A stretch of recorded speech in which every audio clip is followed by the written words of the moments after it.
Madame la représentante spéciale du secrétaire général, Madame Bintou Keïta, pour ses remarques lucides et précises, et je renouvelle le soutien de la France à son action ainsi qu'à l'action de la MONUSCO. Comme cela a été relevé, la situation sur le terrain connaît une dégradation continue en dépit des accords conclus grâce à des processus diplomatiques que nous saluons et que nous appuyons. Les attaques de groupes armés contre les civils se poursuivent, ainsi que les violations du droit international humanitaire et des droits de l'homme. Quelques chiffres en témoignent de l'urgence de la situation humanitaire et des droits de l'homme. 7 millions de déplacés internes, 1 200 000 réfugiés dans les pays voisins, 28 millions de personnes souffrant de malnutrition, dont 5 millions d'enfants, une augmentation, selon les autorités congolaises, de 16% des violences sexuelles au premier semestre de 2025 pour un tiers des filles de moins de 16 ans, et plus généralement, Madame Keïta le rappelait, des violations massives et systématiques des droits de l'homme. Cela ne doit pas être source de résignation, mais bien à l'inverse d'une mobilisation renouvelée de ce Conseil en soutien aux efforts de paix.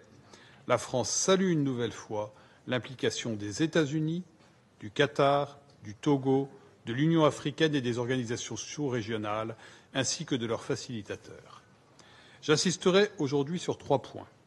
Premièrement, la conclusion d'un cessez-le-feu inconditionnel, effectif et vérifiable est la priorité.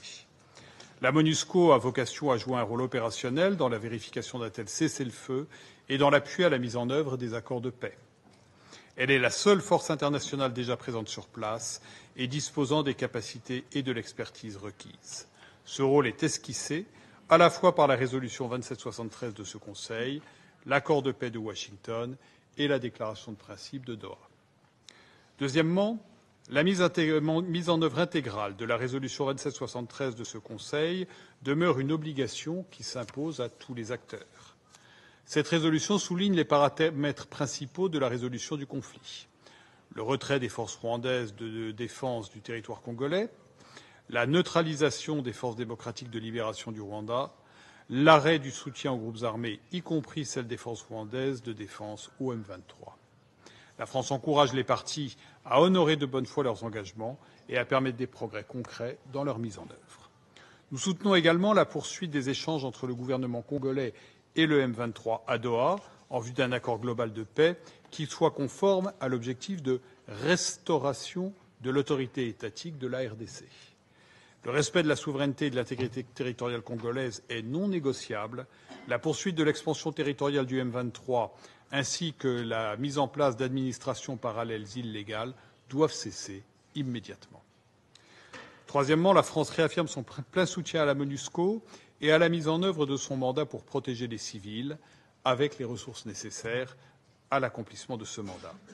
Elle appelle à la levée immédiate de toutes les entraves à la liberté d'action de la MONUSCO. Le renouvellement du mandat de la MONUSCO en décembre sera une étape importante. Nous appelons le secrétaire général à inclure dans son prochain rapport trimestriel des recommandations sur la mise en œuvre du mandat, compte tenu de l'évolution de la situation sur le terrain et sur tout ajustement nécessaire aux fins d'assurer la performance de la mission. Nous saluons enfin les progrès relevés par Mme Keïta s'agissant du dialogue national et la contribution qu'y apporte la société civile et les églises. Nous soutenons le rôle de bons offices de la MONUSCO à cet égard. Monsieur le Président, pour conclure, je le répète, la complexité de la situation ne doit pas nous dissuader, mais au contraire renforcer notre engagement. Il y a urgence à trouver une réponse au conflit et à rendre espoir aux populations civiles de la région. C'est pourquoi la France réunira le mois prochain à Paris tous ceux qui peuvent répondre à l'urgence humanitaire et faire converger les initiatives de paix. Comme l'a indiqué le Président de la République Emmanuel Macron devant l'Assemblée générale, nous n'avons pas le droit de nous décourager.